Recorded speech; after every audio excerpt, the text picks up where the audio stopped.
Los últimos 4 años, nuestro país, el Perú, ha sido designado mejor destino culinario del mundo por los World Travel Awards. Sabemos que tenemos una cocina extraordinaria y esta se debe a distintos factores, a la biodiversidad de nuestro territorio, principalmente que nos regala insumos que manos peruanas de cocineras y cocineros han sabido transformar y recrear a lo largo de la historia para llegar a tener estos fantásticos y exquisitos platos que hoy el mundo admira. En este programa les voy a contar la historia de estos insumos y también vamos a hablar de las cocinas regionales y de su aporte a nuestra gastronomía. Para eso hemos estado en Arequipa, en Piura y en Cusco, así que tenemos un programa bien completo. Soy Norma Martínez y esto sucedió en el Perú.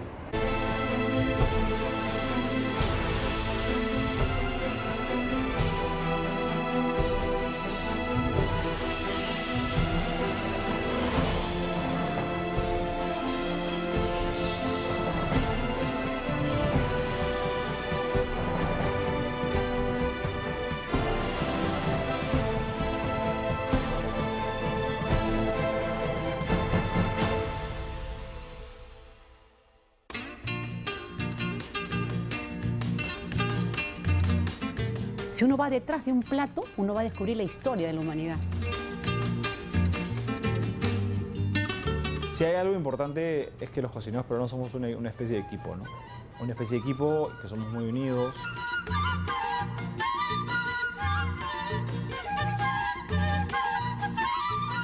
Esta mega diversidad tiene una gran importancia, no solamente económica, ecológica, sino social y de seguridad alimentaria, no solamente para nuestro país, sino para el mundo.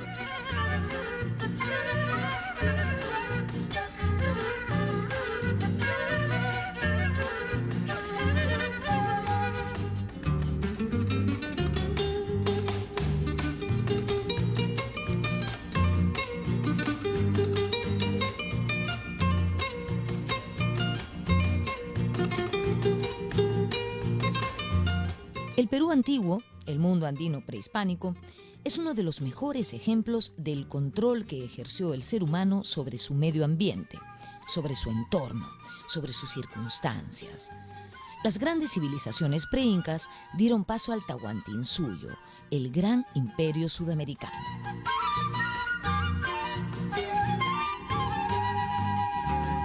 El Perú es una de las 10 regiones más importantes del mundo porque es la cuna de más de un centenar de alimentos.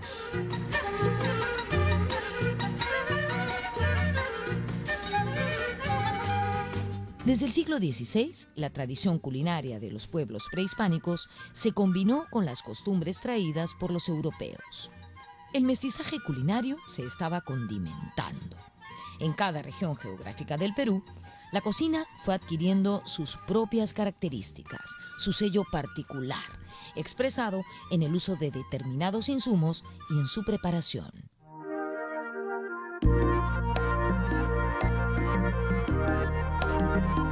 La cocina de un país remite a sus cocinas regionales. Y estas cocinas regionales también tienen platos compartidos. Pongo un ejemplo, el caso del rocoto. Rocoto relleno hay en Arequipa y hay en Cusco. El caso del arroz con pato, lo tienes desde el norte chico hasta la zona de Tumbes. La variedad y calidad de los productos alimenticios que atesora el Perú se debe en gran medida a la biodiversidad que existe en nuestro territorio. Verdaderas bendiciones de la naturaleza. El mar es una de ellas. Tenemos la suerte de que delante de nuestras costas pase la corriente de Humboldt, que es una corriente fría y es una sopa de plancton, por eso es que tiene tanta biodiversidad de fauna marítima, ¿no?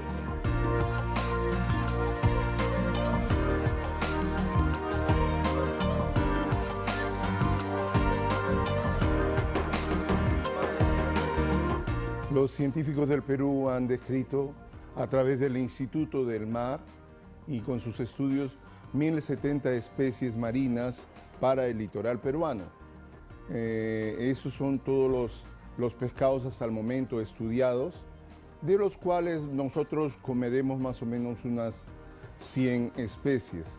Pero también la riqueza marina se comprende con lo que son las algas marinas, lo que son los mariscos y los crustáceos en general, ¿no?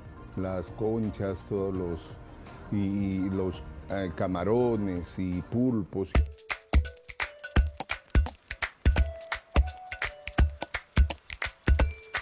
La biodiversidad de nuestro mar es enorme. Cada región costeña disfruta de un determinado tipo de especies de acuerdo a su ecosistema marino.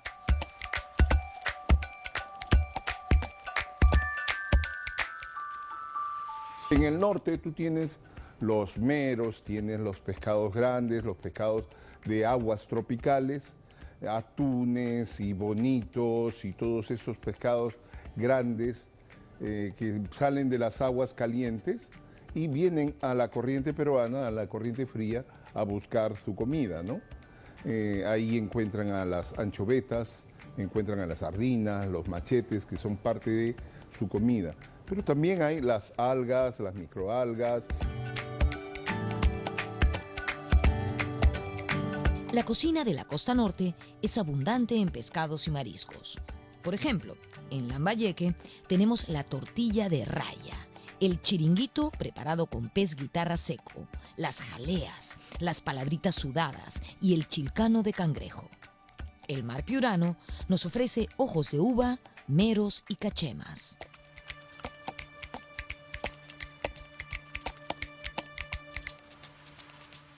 Estoy en el caluroso norte, en Piura, y hemos venido hasta el pintoresco puerto de Paita para hablar de nuestro mundialmente conocido ceviche.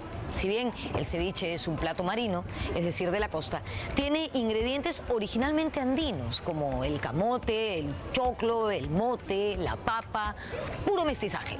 Detrás de mí podemos ver a varias vivanderas preparando ceviche fresquito.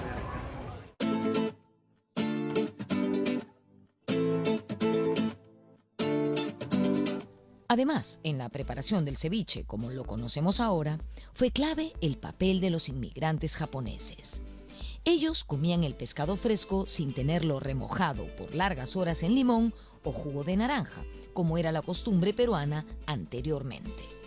Con esta modificación, el ceviche evolucionó, pudo prepararse más rápido y resultó más agradable.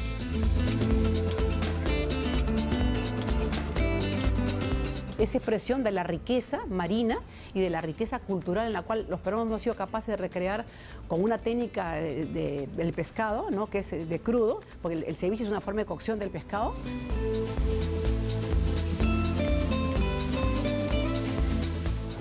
El ceviche presenta ciertas variantes de acuerdo a la región donde se prepara, pero hay un ingrediente que es fundamental, inalterable, el limón.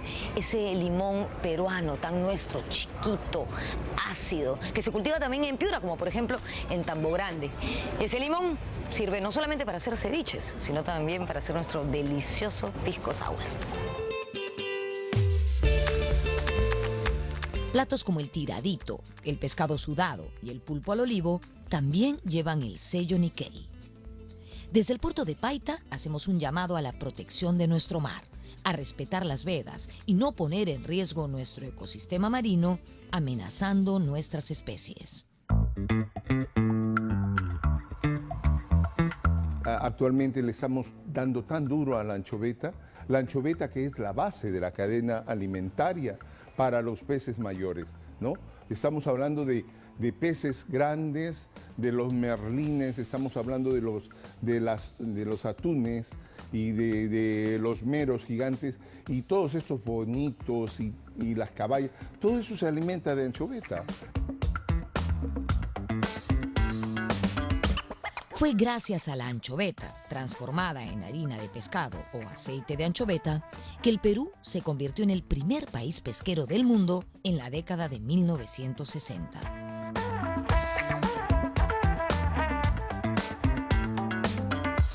Dentro de la suculenta y variada cocina del norte del país, encontramos varios elementos fundamentales. Uno de ellos es el zapallo loche, esa calabaza originaria de la América tropical, que hoy se consume en todo el mundo.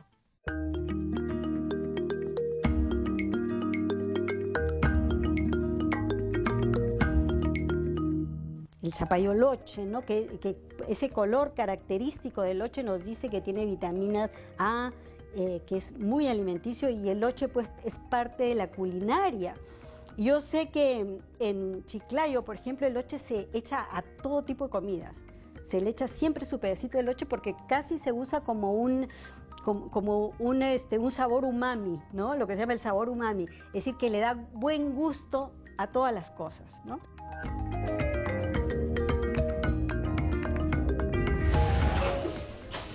Otro elemento primordial de la cocina norteña es la chicha de jora.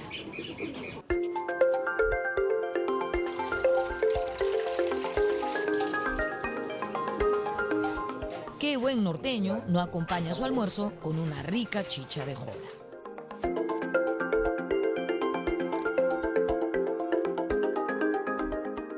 Además, la chicha es usada para macerar las carnes. Durante el Tahuantinsuyo, la chicha de jora, o akja, como se le decía en quechua, era la bebida por excelencia, utilizada además en los rituales de culto al sol. La bebida fundamental antes de los españoles, antes de los incas, la bebida milenaria del Perú ha sido siempre la chicha. Chicha, que como sabemos es bebida hecha de maíz, pero así como en Francia o en España cada pueblito tiene una variedad de vino, aquí en el Perú cada pueblo tiene su variedad de chicha. Y tú no podrás comparar la chicha piurana, tan rica y tan alto contenido alcohólico, con la chicha cusqueña, que es de maíz blanco y que es medio amarga, con la chicha arequipeña, que es de maíz negro, cuye.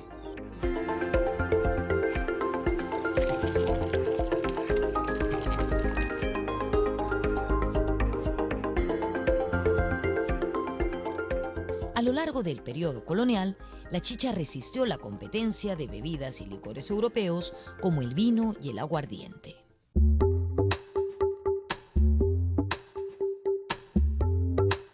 Para mí la chicha es la bebida de resistencia, es la bebida que ha resistido a través de los siglos su presencia y está en el alma de las culturas nuestras. Lo veo en el caso de Piura. Recuerdo a Xavier Domingo, un gran cronista gastronómico que pasó alguna vez casi al final de su vida por el Perú, decía, puedo deducir que en México se come el maíz y en el Perú se lo bebe. La chicha era condenada, o sea, la chicha no se permitía, como la misma venta de la comida de las mujeres, las picanteras, pero la chicha era prohibida, porque decía que era una bebida alcohólica que embrutecía a la gente, pero curiosamente se la agravaba de impuestos. O sea, no te quiero, pero me pagas cuando des, o sea, una actitud bien perversa.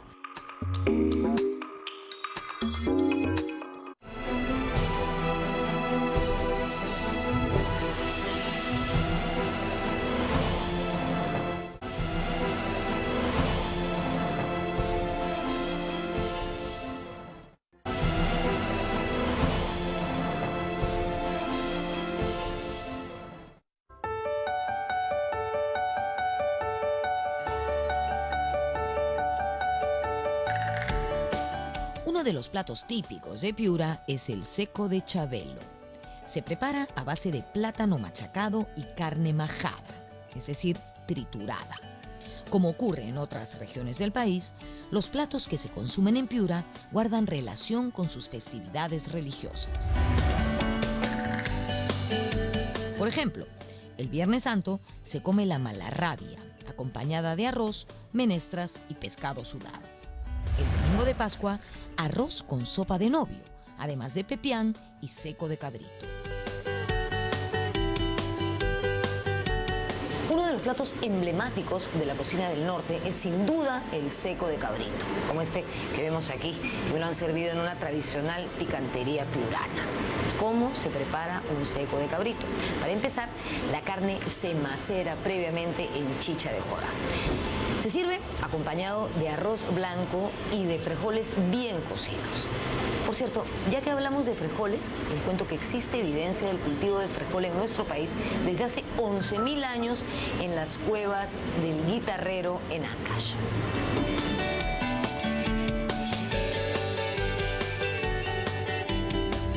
En En Chiclayo, capital del departamento de Lambayeque, se prepara el cabrito a la norteña y el arroz con pato a la chiclayana, que llevan culantro y zapallo loche. Al sur de Chiclayo se encuentra la ciudad de Trujillo, y de allí es el famoso chambar, que se acostumbra a comer los días lunes. Se trata de una sopa que puede llevar frijoles, habas, garbanzos, jamón del norte y trigo chambar. De allí viene su nombre.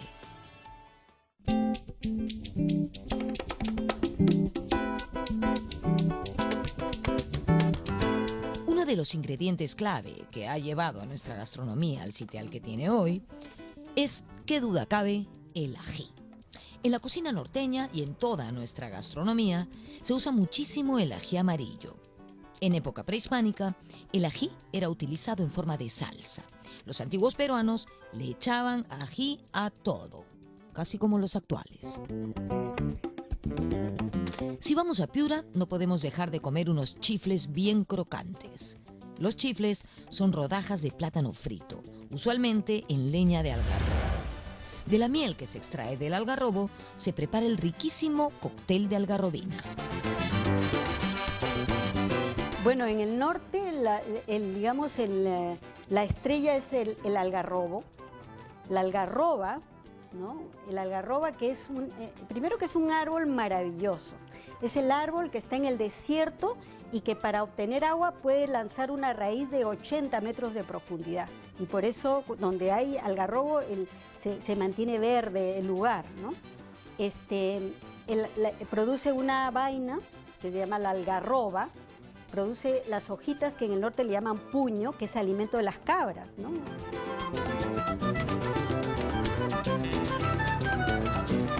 Además de platos salados, en el norte también encontramos sabrosos dulces. Dulces que tienen a la caña de azúcar como su principal insumo. Entre los manjares norteños destacan el machacado de membrillo, el dulce de semillas de calabaza, las natillas, los dátiles rellenos, pero sin duda el que ha traspasado el ámbito regional es el King Kong. En el siglo XVI, la zona más importante de producción de azúcar y de los dulces fue el norte del Perú, Chiclayo y Trujillo. Posteriormente, la producción bajó hacia Lima.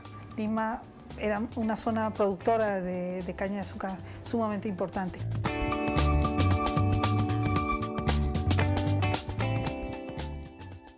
En los Andes es muy popular la pachamanca, plato ancestral que simboliza a la madre tierra alimentando a sus hijos.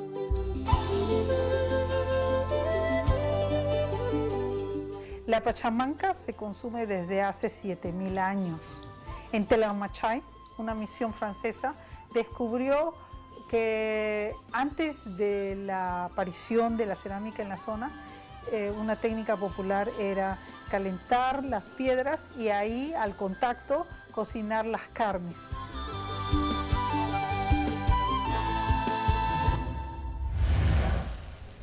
En el virreinato, la pachamanca fue enriquecida con carne de animales traídos de Europa. Su preparación tiene variantes de acuerdo al lugar. Por ejemplo, en Huancayo, en la Sierra Central, se acostumbra a sazonarla con marmaquilla, una hierba que le da un agradable aroma. En Canta, provincia de la Sierra de Lima, la carne se sazona con ají panca.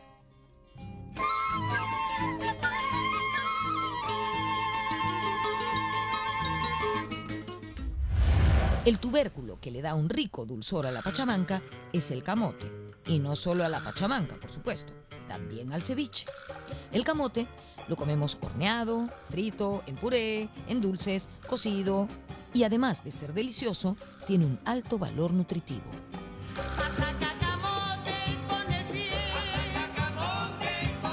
Actualmente se usa en África para combatir la ceguera en los niños por el alto contenido de vitamina A. Los africanos tenían un tipo de camote que era blanco. Cuando se llevó nuestro camote amarillo, ese que usamos para el ceviche, se llevó allá, se introdujo y se fue mejorando la salud de estos niños.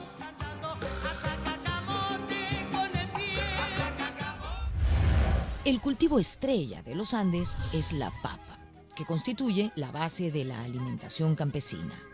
Según nuestro recordado Antonio Brac, la papa es la más grande contribución del Perú a la alimentación mundial.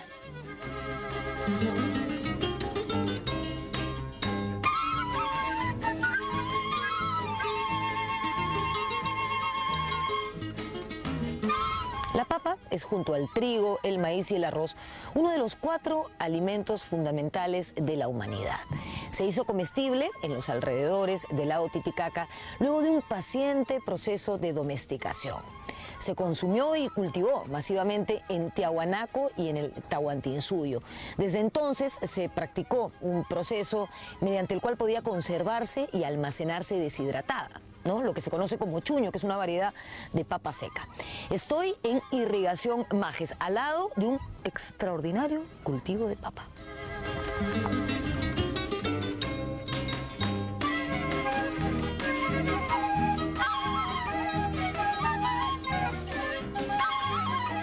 En el siglo XVI, los españoles llevaron la papa a Europa. Allí, esta planta salvó al mundo de hambrunas, como la que asoló Irlanda en el siglo XVIII.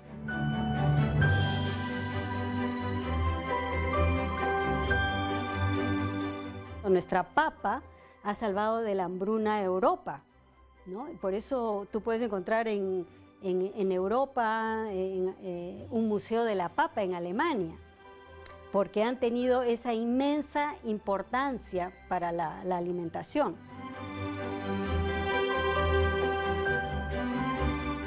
En el mercado peruano tiene gran demanda la papa negra originaria de Canta, en la Sierra de Lima, y la papa amarilla, cosechada en la región central.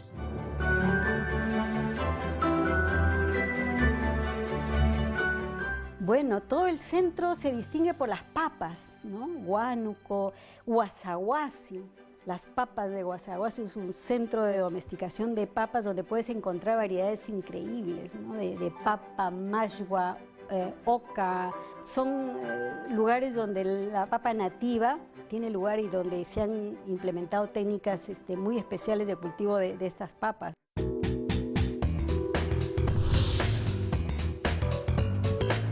La papa a la huancaína es un clásico de la gastronomía peruana.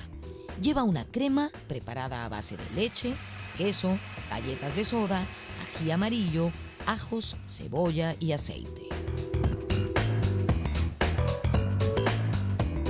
Entre los platos que eran prehispánicos se encontraba las salsas con maní, con hierbas, para acompañar las papas, el choclo, todos los tubérculos. Entonces de allí es que agregándole queso nació papa a la huancaína.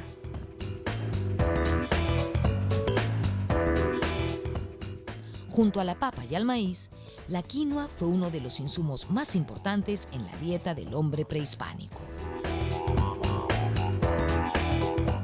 Domesticada miles de años antes de Cristo en el altiplano peruano-boliviano, la quinoa hoy en día es cultivada en todo el mundo.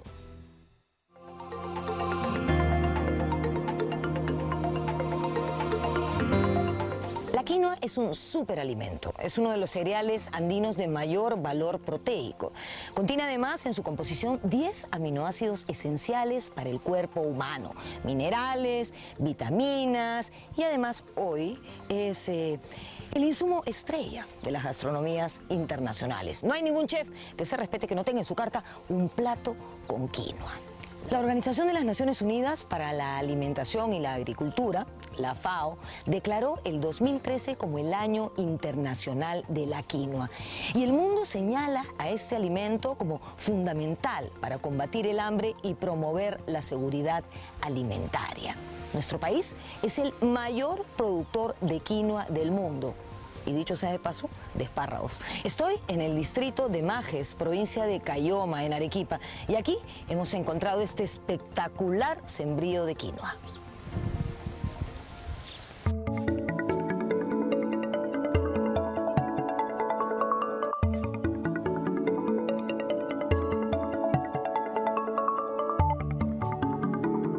La quinoa, la kiwicha, la cañigua y el tarwi forman parte de un grupo de cereales andinos que han cobrado notoriedad tras años de injusta postración.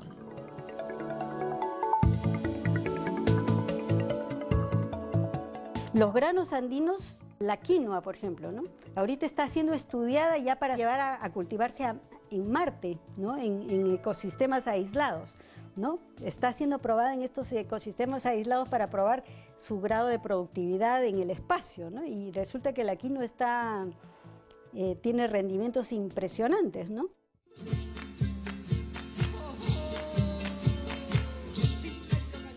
Un plato muy popular en la zona andina y en particular en Puno es el pesque o guiso de quinoa. Se prepara con queso fresco, rocoto y ají panca molido. Este plato se ha recreado. Existen modernas variantes de él, como por ejemplo una donde se hace con crema de leche, queso parmesano y riquísimos camarones.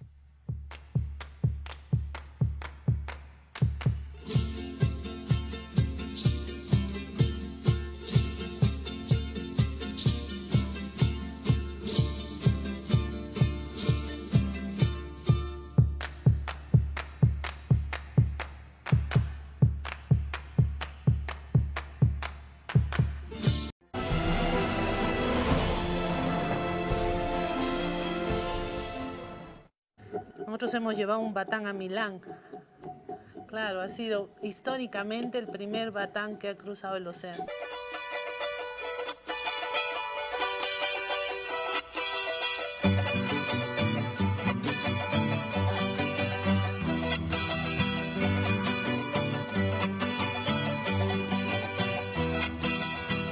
La cocina arequipeña es una de las más importantes del país. Allí encontramos picanterías tradicionales que le dan identidad a la región. La geografía arequipeña influye sin duda en su cocina.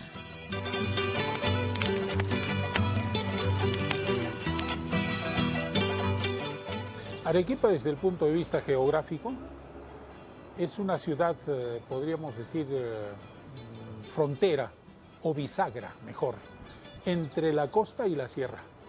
Nosotros estamos casi a la misma distancia del mar y de las más altas cumbres del sur del Perú. Por eso los arequipeños algunas veces dicen, nosotros no somos ni sierra ni costa, somos cuesta.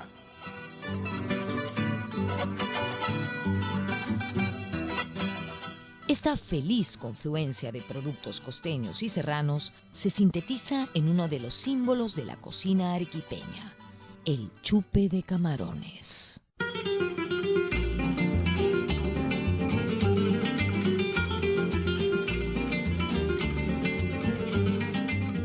El chupe de camarones es uno de los platos emblemáticos de Arequipa, uno de los más ricos, dicho sea de paso, que junta el camarón de río, que el camarón de río de nuestros más cercanos ríos, que son de Ocoña, Majes y Tambo, con el caucau, que es de costa, con la macha, que es de mar, etcétera, mezclado con el queso asangareño, con la leche de la campiña arequipeña, la papa arequipeña, y esto hace el chupe camarones. Todos alegría cantan los figueros, el sol brilla más por nuestra hermanita. Los chupes arequipeños son realmente contundentes. Pueden ser de carne, verduras o papas como el chaque, o de cecina como la timpusca.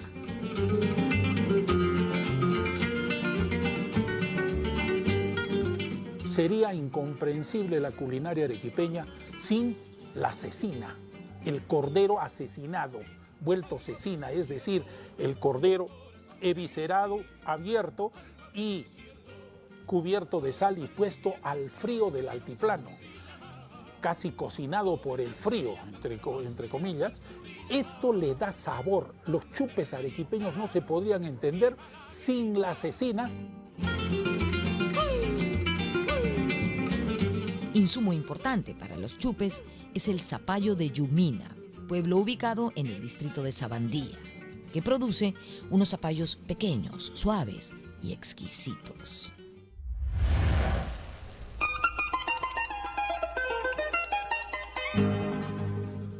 Pero Arequipa es mucho más que chupes. Como platos de entrada podemos mencionar el soltero de queso, la zarza de machas y la riquísima ocopa. De fondo destacan el adobo o el tradicional rocoto relleno. Este último es otro de los símbolos del mestizaje culinario arequipeño.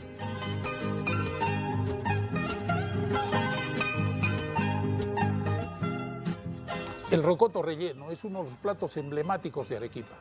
El rocoto es indio, es autóctono, es de acá. La papa igual, pero se combinan con el queso, con la carne, con la leche, traídas y técnicas, etcétera, por los europeos aquí. Entonces, ¿qué cosa sucede? El picante del rocoto en el rocoto relleno se morigera, se atempera, disminuye, se controla con la leche, con el queso.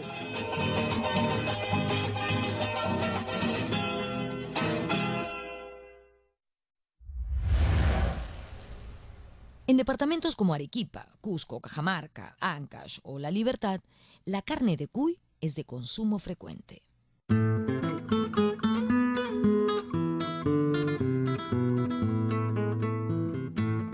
El Perú tiene lujo porque casi ningún otro país del mundo detenta ese récord. Ha domesticado 5 animales, ¿no? Tenemos la llama, la alpaca, el pato, joque, el cuy, que el cuy tiene una carne además de exquisita, de alto contenido proteico, ¿no? Y la cochinilla, ¿no?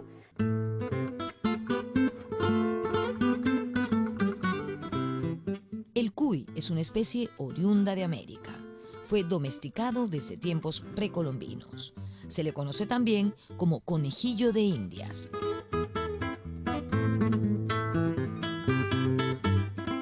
El cuy es un animal muy fecundo. Su carne tiene un altísimo valor proteico y muy bajo contenido de grasa. Desde el Perú antiguo se usan los cuyes no solamente para alimentarnos, sino también con fines religiosos y en algunos casos hasta para diagnosticar enfermedades. Ya lo saben, ¿no? La pasada del cuy. Su carne sirve de base para muchos platos típicos, como el picante de cuy, el cuy al horno y el cuy chactado, que es una preparación que consiste en apisonar con una piedra a un cuy entero y luego freírlo. Este plato es típico de la región de Arequipa.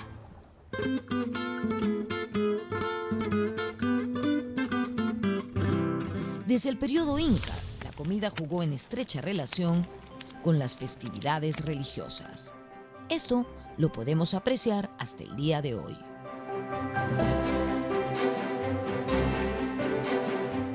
En Tarma, ahí los Viernes Santo, nos íbamos a visitar a la gente, ¿no? Y te invitaban los 7 chupes.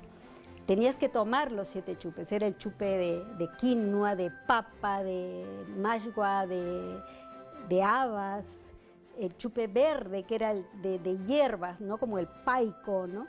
Entonces era el chupe que era la única comida que se come ese día en Viernes Santo, ¿no?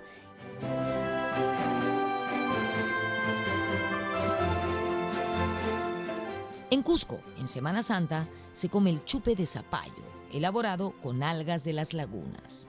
En la fiesta Cruz Velacuy, en el mes de mayo, son comunes los ponches de habas. El día de Todos los Santos, la mesa está servida con tamales y lechón, y en las calles se venden las guaguas.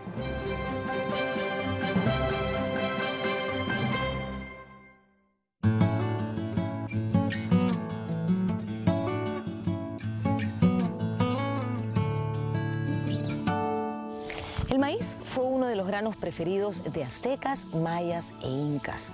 En leyendas prehispánicas, su representación simbolizaba la felicidad. Hay maíz de varios colores, amarillo, rosado, rojo, morado e incluso negro. Sirve para alimentar a seres humanos, animales y también se le da bastantes usos en la industria. En el Perú, el maíz es conocido como choclo y lo usamos para varios platos de nuestra gastronomía, ¿no es cierto? Tamales, humitas, ciertas sopas, lo comemos como canchita, como mote y también es la base de dos de nuestras bebidas importantísimas como la chicha de jora y la chicha morada. En este momento estoy en este hermoso maizal arequipeño.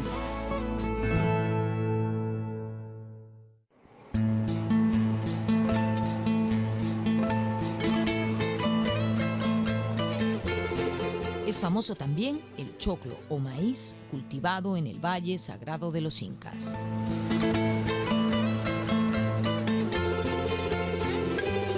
Los incas tienen origen en Tiahuanaco, entonces ellos tenían como alimentación básica la quinoa y el pescado, a diferencia del pueblo que consumía más el maíz.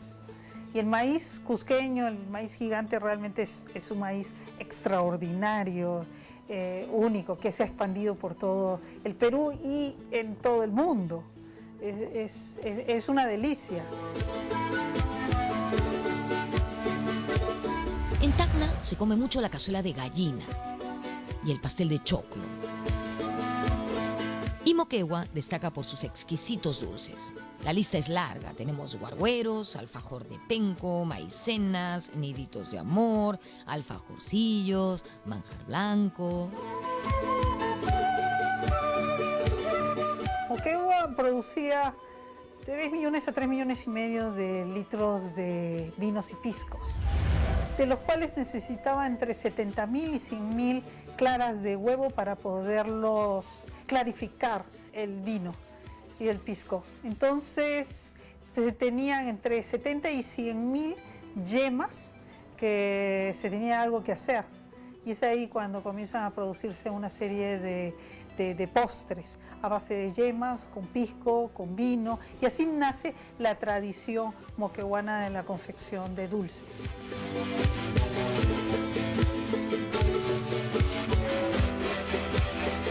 Moquegua, Arequipa, Ica y Tacna son importantes centros de producción de pisco. El pisco es la bebida peruana que lleva el nombre del pueblo de Pisco, localizado en el departamento de Ica. Pisco es una palabra de origen quechua, que quiere decir avecilla o pájaro. En el siglo XVII también se le llamaba pisco a los recipientes donde se almacenaba chicha y otras bebidas.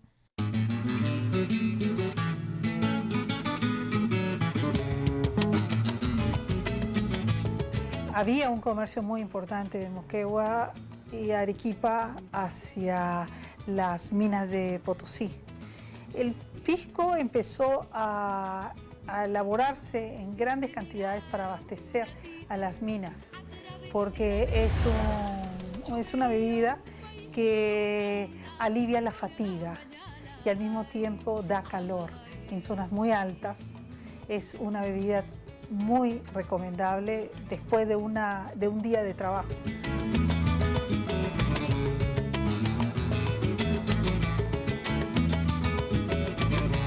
En el mundo existen varios aguardientes de uva, pero nuestro pisco destaca por esa textura y ese sabor que lo hacen tan especial.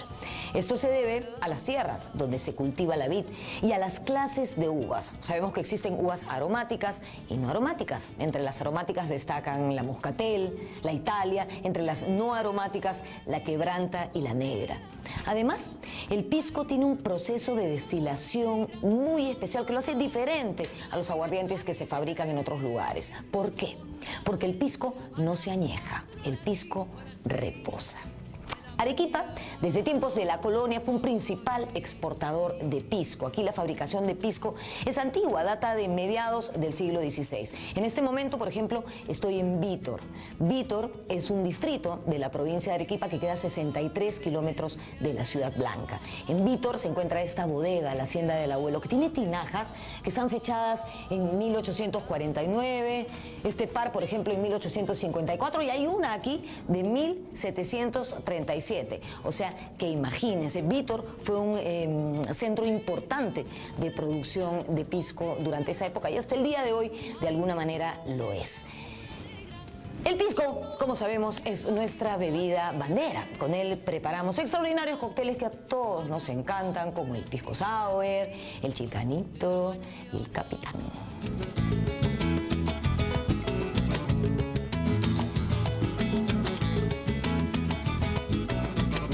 Otro de los tesoros americanos es el cacao. Como sabemos, el cacao tuvo gran relevancia en la cultura azteca.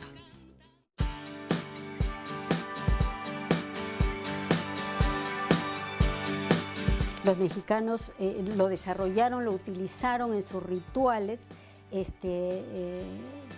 Son los hombres del maíz, los antiguos mexicanos, pero también del cacao, porque era la bebida de los dioses.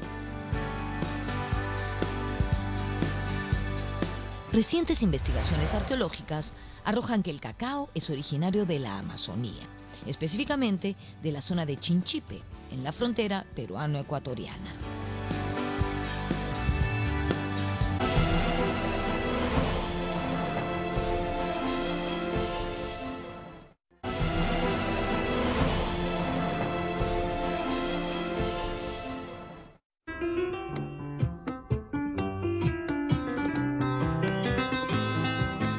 Lima, la antigua capital del virreinato y de la hoy República Peruana, fue siempre una ciudad importante. Hoy, Lima es la síntesis del Perú, pero desde siempre fue una ciudad de mezclas.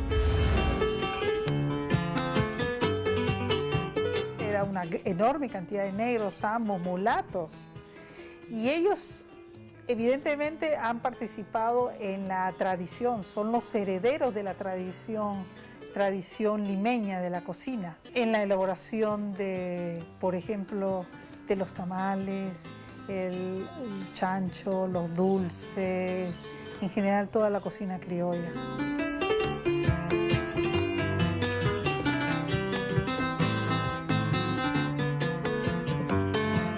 En la Lima antigua abundaban los pregoneros, vendedores que ofrecían sus productos en las calles. Encontramos a lecheros, tisaneras, tamaleras, humiteros, picaroneras. Y si de dulce se trata, destacan el arroz con leche, el ranfañote, las ponderaciones y la mazamorra limeña. También está el turrón de Doña Pepa, que se consume en la procesión del Señor de los Milagros. Dejando de lado a los dulces por un momento, podemos mencionar la causa limeña, el ají de gallina y en los últimos años, un fenómeno llamado pollo a la brasa. A mediados del siglo XIX y en el contexto del boom guanero, llegaron a Perú miles de inmigrantes, siendo los chinos e italianos los más numerosos. Finalizados sus contratos de trabajo en la agricultura, muchos chinos se dedicaron a la venta de comida en fondas o restaurantes de la capital. Uno de los platos que nació en este contexto fue el lomo saltado, que en sus orígenes era llamado lomo revuelto o lomo con todo. Originalmente no llevaba papas fritas.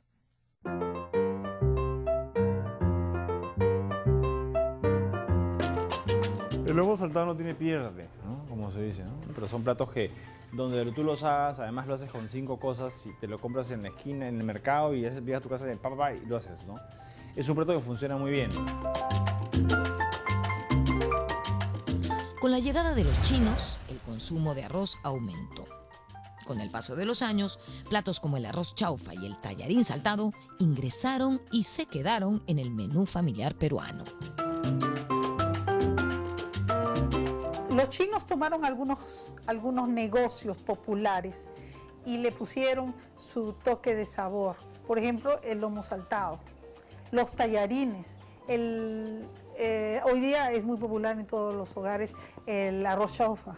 Nosotros consumíamos el arroz carolino, era muy popular, pero con la llegada de los chinos ya nosotros nos acostumbramos a consumir mayor cantidad de arroz, ¿no? La colonia italiana también fue muy importante.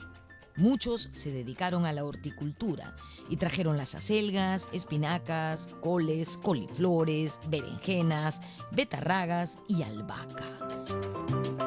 El minestrone dio lugar al contundente menestrón. La torta pascualina pasó a ser en nuestro país el pastel de acelgas. La cocina tradicional que nosotros tenemos tiene una enorme influencia genovesa. Y es la cocina que nosotros conocemos. Algunos platos característicos son los tallarines verdes, por ejemplo, ¿no? Los ravioles, el pastel de acelga. El tomate es un ingrediente clave de la cocina italiana. Su origen es americano. En el Perú tenemos 11 de las 13 especies de tomates que existen. Pero no solo llegaron italianos al Perú, también lo hicieron en menor medida ciudadanos franceses. Los franceses que llegaron, 142 cocineros durante el siglo XIX, entraron a trabajar a los restaurantes y hoteles más distinguidos de las diferentes ciudades. Estaba de moda que los banquetes fueran en francés. Entonces, la comida social, la comida importante, protocolar, toda era en francés, era comida francesa. Y la comida popular y de familia eran platos tradicionales de la antigua cocina limeña.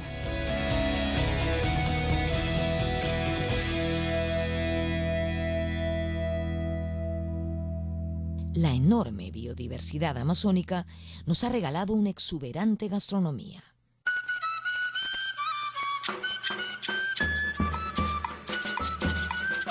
La Amazonía es el lugar más biodiverso del planeta, ¿no? Y el Perú tiene la ventaja de tener una gran proporción de su territorio en la Amazonía. En esta Amazonía tenemos una diversidad increíble de alimentos. Tenemos alimentos que nos podemos usarlo como, digamos, en la cocina, pero también de bebidas.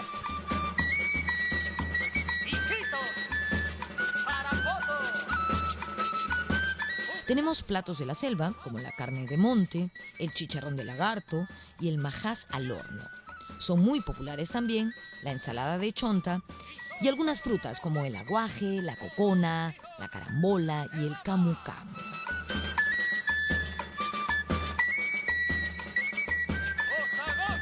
El camu camu es la fruta que tiene el mayor contenido de vitamina C.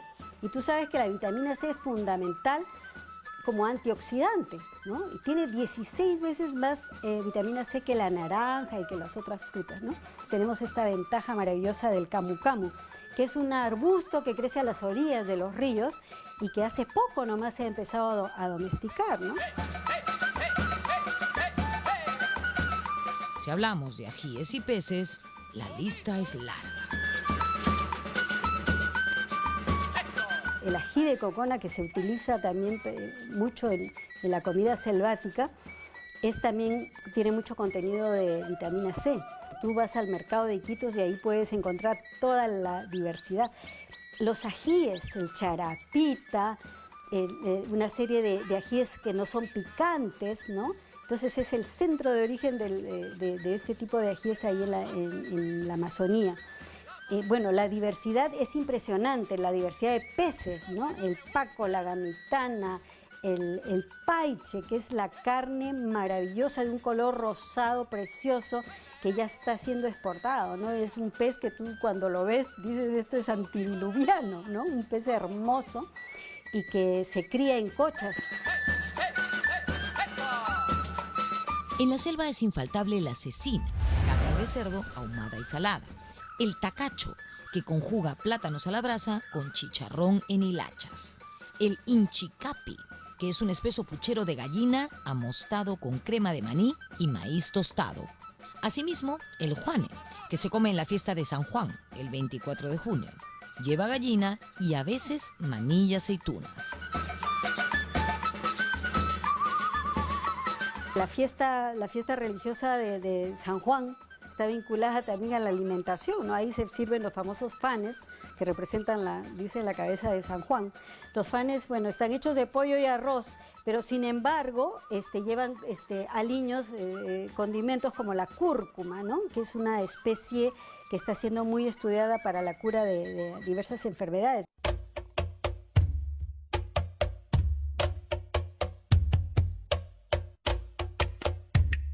El fenómeno que vive nuestra gastronomía es un ejemplo de lo que podemos conseguir los peruanos si todos empujamos el barco del mismo lado.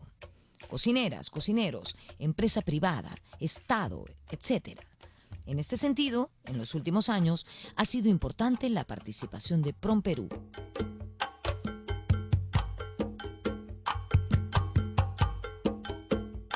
Organismo perteneciente al Ministerio de Comercio Exterior y Turismo, que tiene por objetivo promover a nuestro país en el mundo. Sus logros han sido muy valiosos. Por ejemplo, en el año 2004, el Perú participó en el Festival Madrid Fusión, evento cumbre de la gastronomía internacional.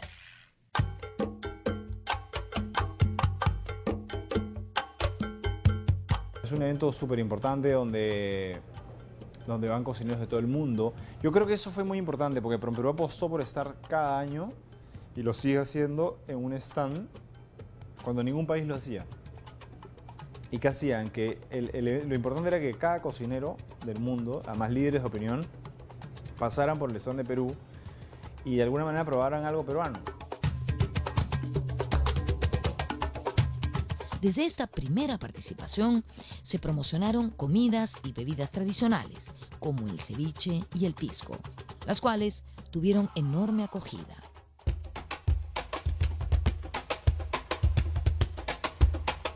Primeros lanzados con éxito. Bueno, definitivamente el ceviche tiene un sitio muy especial, ¿no? El tiradito fue un plato que entró muy bien. Ya se conocía el ají de harina, la causa, de hecho, porque los peruanos que se fueron en búsqueda de nuevas oportunidades, por llamarlo de una manera, cuando este país estaba muy mal, hicieron restaurantes peruanos para peruanos.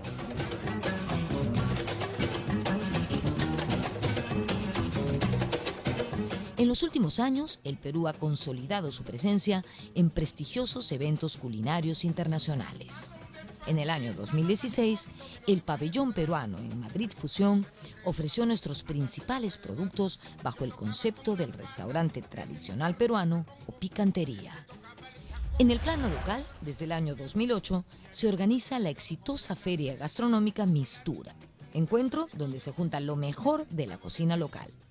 Mistura ha crecido año a año y es considerada hoy la feria gastronómica más importante de Latinoamérica. De igual forma, entre los años 2014 y 2015, la Feria Turística y Gastronómica Perú Mucho Gusto tuvo gran relevancia en lugares como Tumbes, Pisco y Tacna.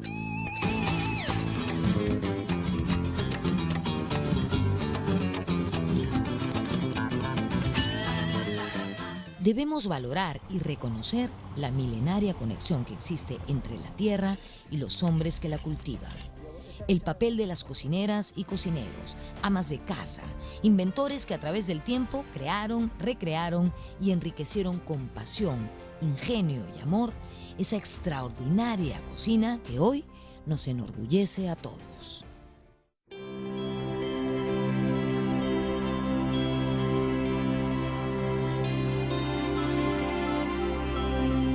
Cocineros, ¿no? Que hacen que esos platos se den, porque tú vas a encontrar muchas cosas, digamos, algunos productos o pescados en otras partes del mundo, pero esa mezcla de sabores nace aquí y es producto del ingenio del cocinero.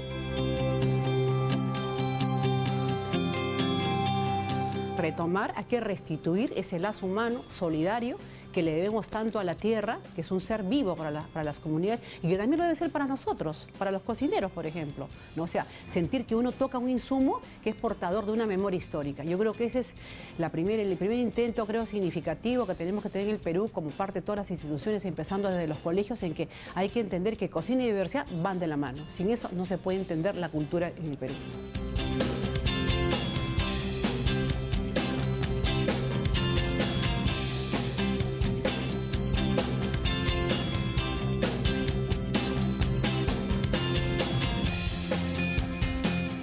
La riqueza de la gastronomía peruana es fruto de varios factores: la biodiversidad de nuestro territorio, la inmensa variedad de insumos, el aporte de las cocinas regionales, el mestizaje culinario y, por supuesto, la creatividad de cocineras y cocineros a lo largo de nuestro país.